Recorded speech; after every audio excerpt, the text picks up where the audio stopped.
In a shocking twist that has sent waves across the internet and the entertainment industry alike, Hollywood's golden couple Lively and Ryan Reynolds have quietly withdrawn a set of subpoenas filed against a group of independent content creators. Yes, you read that right. Two of the most admired, adored, and seemingly unshakable stars have just backed down from a legal battle they started. And now the question everyone's asking is why it's a move that no one saw coming, especially from celebrities who are known for being in control of their public image, staying charmingly above the fray and rarely involved in controversies of this scale. For years, Blake and Ryan have maintained a squeaky clean image, funny, relatable, charitable, and beloved. But this time they stepped into a firestorm that may change the way they're viewed by the public. And it all started with a few YouTube videos. What was supposed to be a swift and quiet legal effort to identify anonymous critics has blown up into a full-scale reputational crisis. Legal threats, talk of sanctions, and an explosion of backlash on social media have turned a private legal maneuver into a very public scandal. Instead of silencing criticism, the subpoenas have amplified it tenfold. Creators who might have never been noticed by mainstream media are now in the spotlight, telling their stories and exposing what they call an attempt to scare independent voices into silence. And it's not just about celebrity versus content creator anymore, it's about power versus accountability. What makes this even more surprising is how quickly the narrative shifted. Initially, the subpoenas seemed like a serious attempt by the couple's legal team to investigate the source of content they believed was false or damaging. In legal terms, that's not unheard of. Celebrities often seek to protect their brands and reputations, especially in the age of viral misinformation.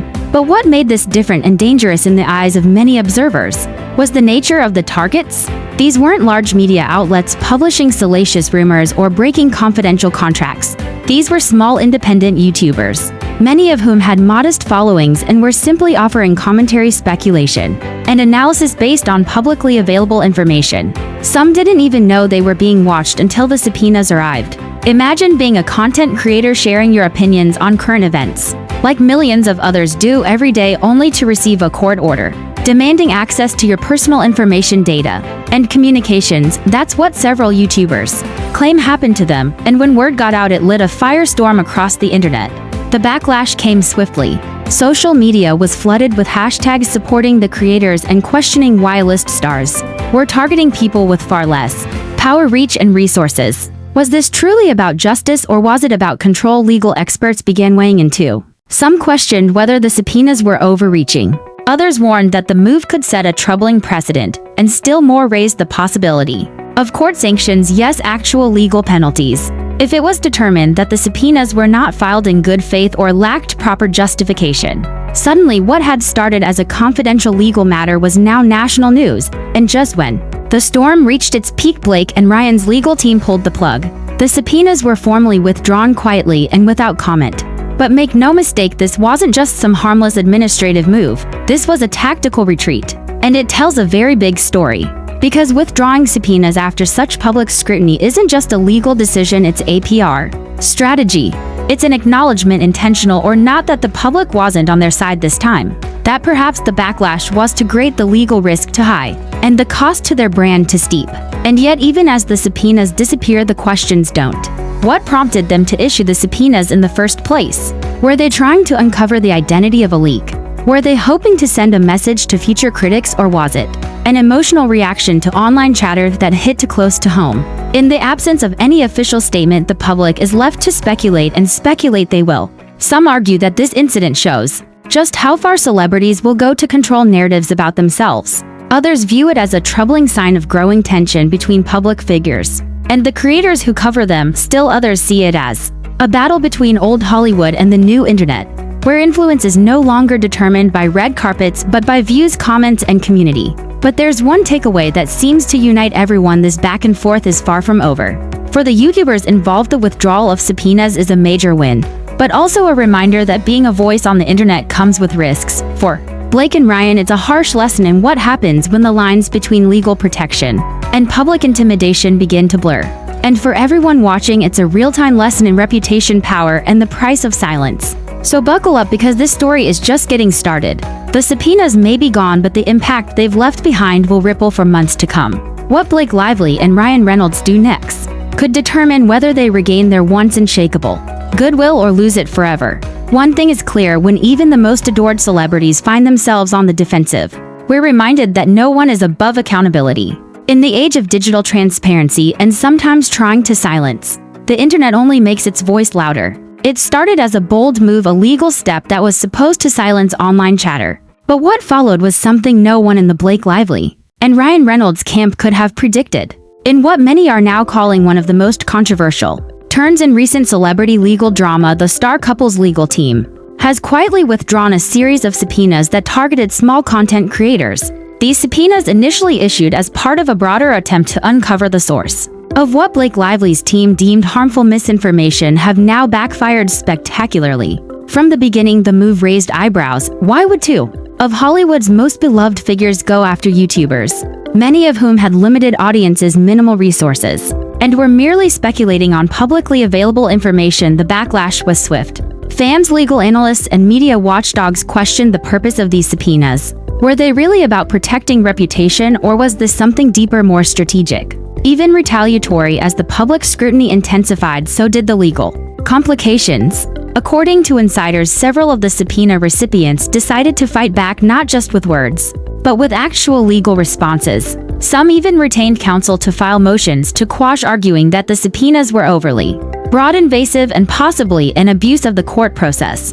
One attorney even hinted that sanctions might be sought for what was described as bad faith legal maneuvering. Blake and Ryan's team initially appeared firm, but something changed in the last few days, with mounting media attention and legal threats looming, including the risk of sanctions and fee reimbursements. The couple's legal team has now taken a drastic step. They've formally withdrawn the subpoenas. This is not just a procedural move, it's a dramatic retreat. It signals to many observers that the pressure got to them, that the strategy backfired, and now they're hoping to quietly step back from a fight they may have underestimated.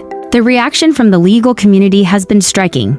Veteran entertainment lawyers and legal commentators have weighed in across social media, television, and digital platforms. One prominent media attorney said bluntly, "This was always going to be a tough hill to climb. Trying to subpoena YouTubers over fair commentary is not only risky, it invites scrutiny that can hurt more than help." Another attorney, speaking anonymously, shared that the courts are becoming increasingly cautious about celebrities attempting to use subpoenas as a form of control over online discourse.